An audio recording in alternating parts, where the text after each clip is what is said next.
Halo pemirsa, kembali bersama saya Karyono Wibowo di channel Bongkar Insights.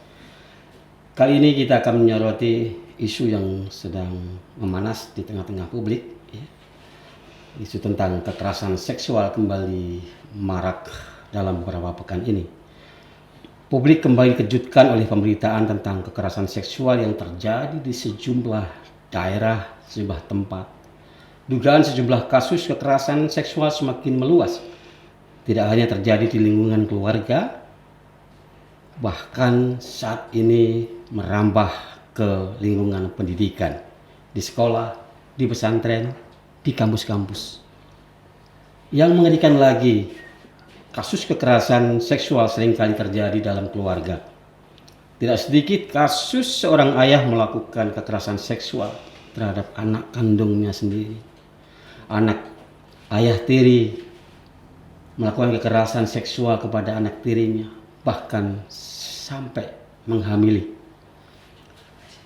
Sepanjang tahun 2021 terdapat 3.122 kasus kekerasan seksual terhadap perempuan dan anak. Komnas Perempuan mencatat ada 24.786 kasus sepanjang 5 tahun. Dan ada 7.344 kasus dicatat sebagai kasus pemerkosaan. Namun ironisnya, dari semua kasus itu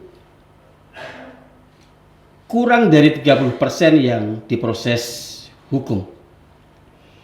Celakanya yang menjadi korban tidak hanya orang dewasa, tidak hanya perempuan dewasa, tetapi juga terhadap anak-anak di bawah umur. Kementerian Pemberdayaan Perempuan dan Pelindungan Anak menyebutkan anak-anak paling banyak mengalami kekerasan. Tidak hanya terjadi di Indonesia.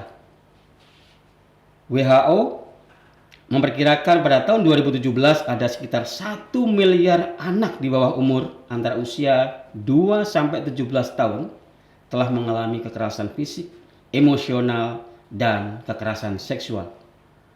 Kekerasan seksual juga terjadi di dunia maya. Kasusnya terus meningkat selama pandemi COVID-19. Ada 281 kasus tercatat sepanjang 2019. Apa yang salah dari semua ini? Benarkah negeri ini sudah masuk darurat kekerasan seksual? Untuk membahasnya, mari kita bongkar bersama narasumber saya yang sudah hadir di studio. Saya sapa dulu Mbak Luki Sandra Amalia, apa kabar? Baik, alhamdulillah. Mbak Luki Amalia ini beliau peneliti di BRIN, Badan Riset dan Inovasi Nasional, yang dulu LIPI, sekarang dilebur menjadi BRIN, ya, Badan Riset dan Inovasi Nasional, sebuah lembaga baru. Selain itu, saya panggil Mbak ya. Ya.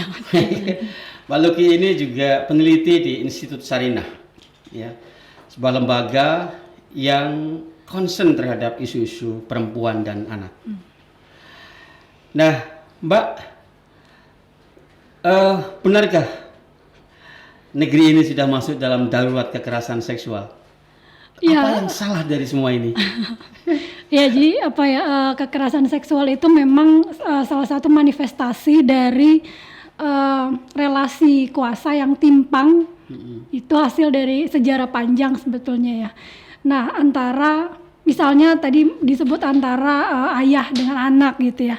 Antara misalnya pengajar dengan muridnya, antara senior dengan juniornya gitu. Jadi ada relasi yang timpang yang menyebabkan kekerasan itu terjadi. Kalau kemudian sekarang banyak sekali kita dengar di media sudah mulai banyak kekerasan seksual, misalnya di Kepri, kemudian yang kemarin baru saja di Depok, di Karawang, dan di mana-mana. Saya pikir itu bukan karena, ya memang kasus kekerasan setiap hari ada dimanapun gitu, ya. Dimanapun, mau di rumah, mau di sekolah, di tempat kerja, di jalanan, di transportasi umum, kekerasan seksual tuh ada dalam level yang berbeda. Tapi sisi baiknya adalah kita melihat bahwa sudah mulai banyak perempuan yang berani speak up gitu ya, menyuarakan pengalaman buruknya, saya pikir itu melawan dirinya sendiri, ketakutan dari dirinya sendiri untuk kemudian menceritakan kepada publik bahwa apa yang dialami itu. Sebenarnya meningkat ya, meningkat atau Selalu meningkat. Selalu meningkat trennya ya. Kalau kita lihat dari beberapa data Ya. itu kan trennya mengalami peningkatan. Ya. Nah ini kan anehnya, padahal kan sudah ada regulasi, ya, ada penegak hukum, ya, kemudian ada pendidikan agama, pendidikan moral, ya, ada pendidikan tentang misalkan pendidikan tentang budi pekerti misalnya, itu kan sudah, tapi kenapa masih terjadi dan itu terus meningkat ini? Apa yang terjadi ini? Penyebab utamanya apa kira-kira nih?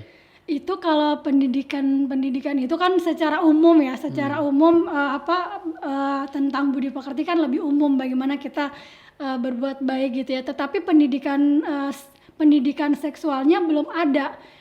Justru cenderung tabu untuk kita membicarakan soal persoalan seksual di ruang-ruang publik ya. Yeah. Bahkan di rumah sendiri seperti saya misalnya, saya tidak pernah mendapatkan pendidikan seksual itu gitu di dalam rumah maupun di sekolah.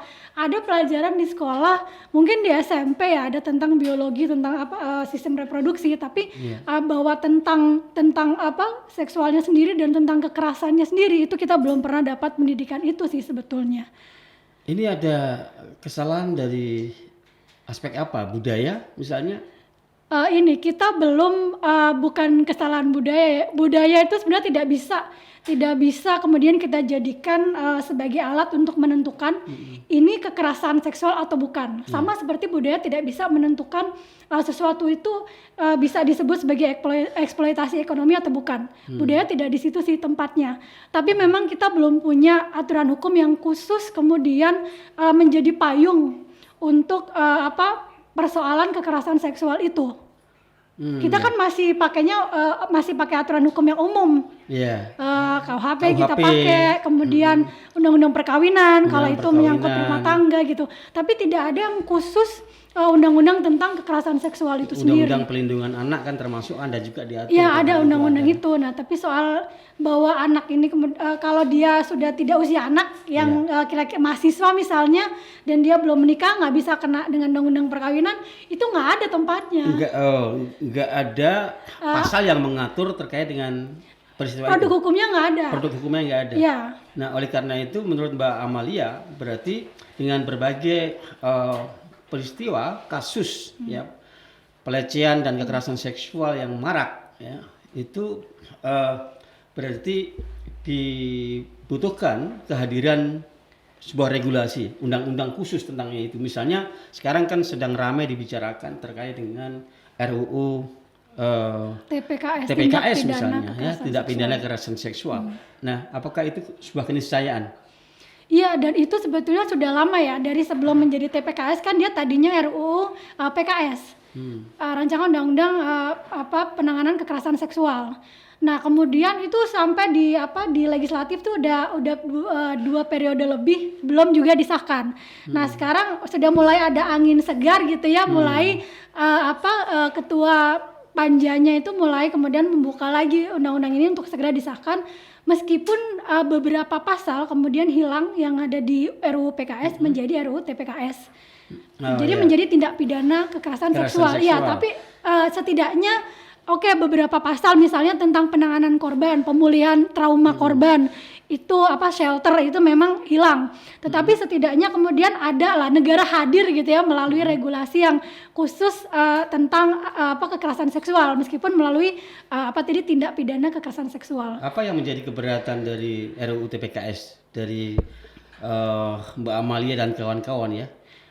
Ya sebetulnya ini ini harus segera disahkan gitu ya supaya kita punya payung hukum khusus melindungi perempuan. Karena bagaimanapun adanya regulasi payung hukum itu kan satu bentuk bahwa negara itu hadir melindungi segenap masyarakatnya ya, seluruh tumpah darah Indonesia gitu. Jadi kalau bagaimana mau mewujudkan keadilan sosial bagi seluruh rakyat Indonesia kalau kemudian kemanusiaan aja ini kan kemanusiaan, ini kejahatan kemanusiaan ya, kekerasan seksual. Kalau kemudian soal kemanusiaan yang adil dan beradab aja kita belum sampai gitu. Iya, menurut Mbak Amalia nih dari RUU TPKS itu sudah kira-kira sudah bisa menyelesaikan nggak, menuntaskan kasus, bisa mencegah kasus-kasus kekerasan seksual? Oke, jadi begini, kalau negara hadir melalui payung hukum tadi, undang-undang TPKS, lalu ini akan mengubah karena ada undang-undang, jadi ini mengubah kemudian perilaku masyarakat. Dari yang misalnya sekarang menganggap bahwa pelecehan seksual verbal misalnya itu dia menganggap itu bercanda, hanya bercanda karena teman dan segala macam.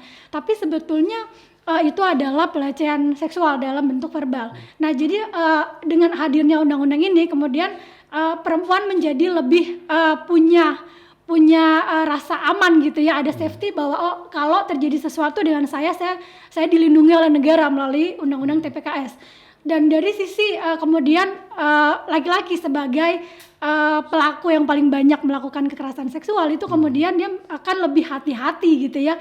Misalnya nih pengajar ya, kasus beberapa belakangan yang banyak muncul. Misalnya pengajar kemudian dengan mahasiswanya misalnya dia melakukan hal-hal yang tidak seharusnya dengan dalih kemudian saya sayang sama dia sebagai anak gitu. Nah, itu sebetulnya adalah pelecehan seksual yang selama ini tidak dianggap sebagai pelecehan, tapi dianggap itu hal yang biasa, lumrah, common gitu ya.